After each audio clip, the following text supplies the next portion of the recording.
গতিকে সকলো মানুহকে সন্তুষ্ট কৰিব পৰা এটা ভাষণ হয়তো কোনেও প্ৰদান কৰা সম্ভৱ নহয়। তথাপিও ভাষণ বোলা বস্তুটো বৰ তিতা, মানে বক্তৃতা বোলা বস্তুটোৱেই তিতা।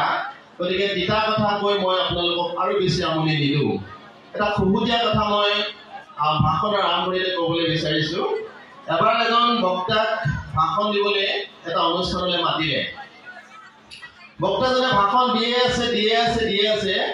বহুদিন দীঘলীয়া সময় ভাষণ দিয়াৰ পাছত সভাখনত কোনো মানুহ নাই, সকলো মানুহ ঘৰা-ঘৰি গুচি গ'ল। কিন্তু এজন মানুহ ৰৈ আছে। ৰৈ থকা মানুহজনক উদ্দেশ্যি বক্তাজনে সুধিলে যে সকলো মানুহ গুচি গ'ল, আপুনি কি উদ্দেশ্যে ৰৈ আছে? দাঢ়িয়ে গোফে এটা টাঙোন লৈ মানুহজন ৰৈ আছে, এটা টাঙোন লৈ, মানে অনুষ্ঠানটোৰ তেখেত চকীদাৰ। তাৰপিছত তেখেতে ক'লে, নহয়, মই সেইজন মানুহক বিচাৰি আছোঁ যিজন মানুহে আপোনাক কথা ক'বলৈ ইয়ালৈ মাতি আনিলে। গতিকে তেনেকুৱা দুৰ্দশা হ'বলৈ মই বিচৰা নাই। তাৰমানে আপোনালোকক আমনি দি উদ্যোক্তা মণ্ডলীক যাতে প্ৰশ্নবাদৰ মুখামুখি নকৰে যে কোনে এইজনক কথা ক'বলৈ মাতি আনিলে।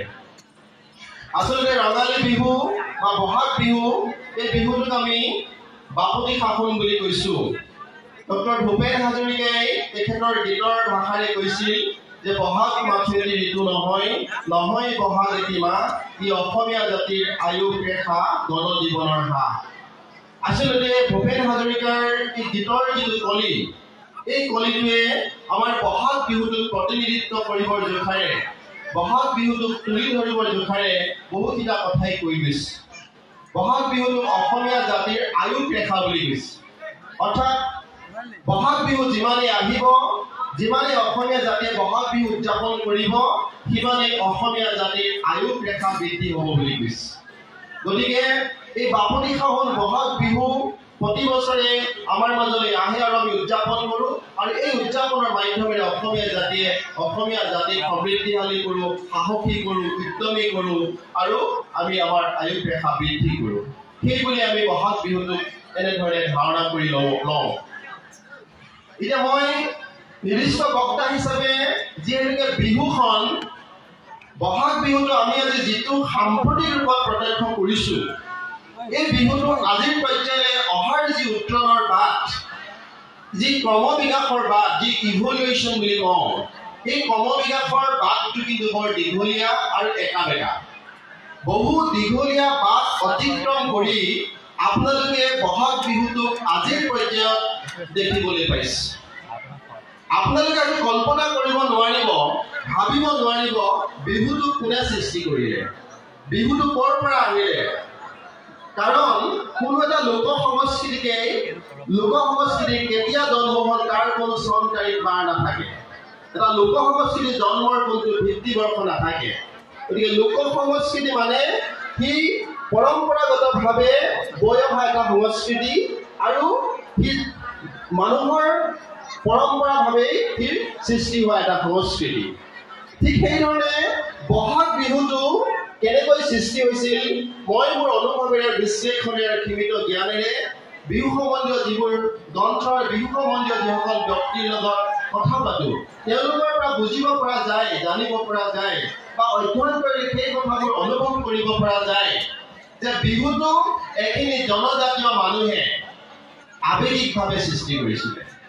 এখিনি জনজাতীয় মানুহে বিহুটোক আৱেগিকভাৱে সৃষ্টি কৰিছিলে আৰু তেওঁলোকে মনৰ আনন্দক আৱেগিকভাৱে সৃষ্টি কৰা এই বিহুটো কেতিয়াও কল্পনা কৰা নাছিলে যে এই বিহুটো এটা জাতিৰ আয়ুস ৰেখা হ'ব, এই বিহুটোৰ এটা জাতি মান, অভিমান, স্বাভিমানৰ প্ৰতীক হৈ পৰিব।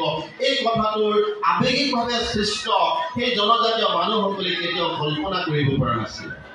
আজিৰ পৰা হাজাৰ বছৰ আগতে যিসকল জনজাতীয় মানুহে মনৰ স্বতঃস্ফূৰ্ত স্বাভাৱিক আনন্দ প্ৰকাশ কৰিবৰ কাৰণে, মনৰ স্বতঃস্ফূৰ্ত স্বাভাৱিক ৰং ৰহস্য তুলি ধৰিবৰ কাৰণে এই বিহুটো সৃষ্টি কৰিছিলে বুলি গৱেষকসকলে ক'ব বিচাৰে।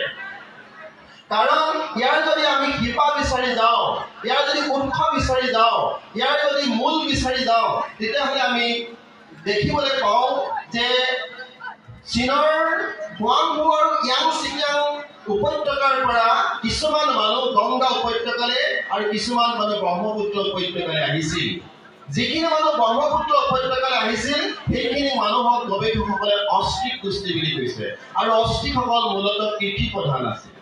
তেওঁলোকে কৃষি কৰি জীৱন ধাৰণ কৰিছিলে। অষ্ট্ৰিকসকলে ব্ৰহ্মপুত্ৰৰ উপত্যকালৈ যিসকল মানুহ প্ৰথম আহিছিলে বুলি কোৱা হয়। আৰু অষ্ট্ৰিকসকলে খেতি পথাৰলৈ যোৱাৰ আগতে আৰু খেতি সামৰাৰ পাছত তেওঁলোকে কিছুমান উৎসৱ পালন কৰিছিলে। অৰ্থাৎ খেতি পথাৰলৈ যোৱাৰ আগমুহূৰ্তত তেওঁলোকে কিছুমান উৎসৱ অনুষ্ঠান আনন্দ প্ৰকাশ কৰিছিলে আৰু খেতি চপোৱাৰ পাছতো তেওঁলোকে কিছুমান আনন্দ অনুষ্ঠান পালন কৰিছিলে। অষ্ট্ৰিকসকলৰ পাছতেই এই ভূখণ্ডলৈ আহিছিল আলপাইনসকল। আলপাইনসকলো একেধৰণে কৃষি প্ৰধান